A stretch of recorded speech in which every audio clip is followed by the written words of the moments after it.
Next, we are going to look at a variation version of shortest job first scheduling algorithm, which is called shortest remaining time first. This scheduling algorithm can be deemed as a preemptive shortest job first scheduling algorithm. This preemptive version will consider the arrival time of each process with the preemptive. So let's further illustrate this scheduling algorithm with a following example. In this example, we have 4 processes. Besides listing the burst time of each process, we also list the arrive time of each process as shown in the table. Again, we use a Gantt chart to demonstrate this preemptive SJF. At the very beginning, P1 arrives at time 0, so after executing one time unit, P2 arrives the system. Then currently, the remaining time for P1 is 7, P2 is 4. Therefore, P2 is put on the CPU and does the execution. Then P2 executes for one time unit, which is at time 2. P3 arrives the system. Then we do the comparison among P1, P2, and P3, which remaining time for them are 7, 3, 9, respectively. Then P2 will continually execute on the CPU. After one time unit, P4 arrives the system at time 3. Then we do another comparison among P1, P2, P3, and P4, which remaining time are 7, 2, 9, 5, respectively.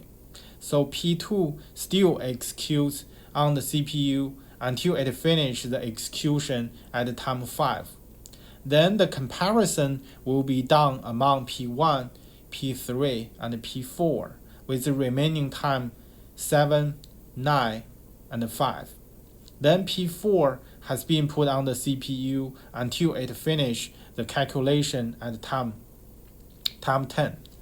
Then P1 is put on the CPU again until time 17.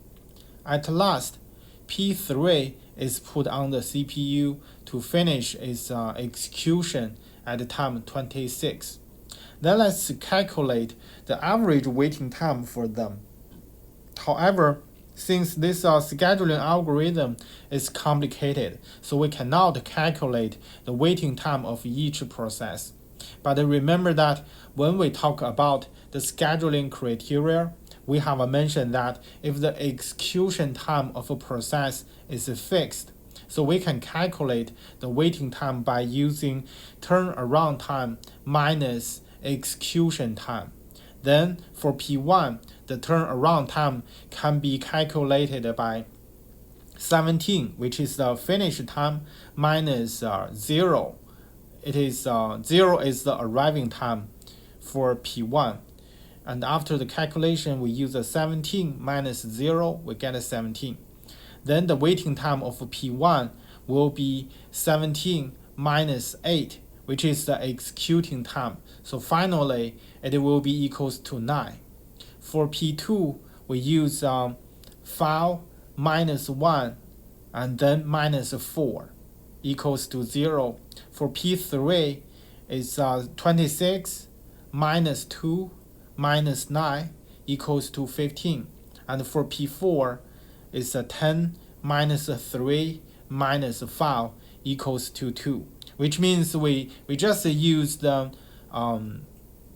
finish time of each process minus the arriving time and also minus the execution time.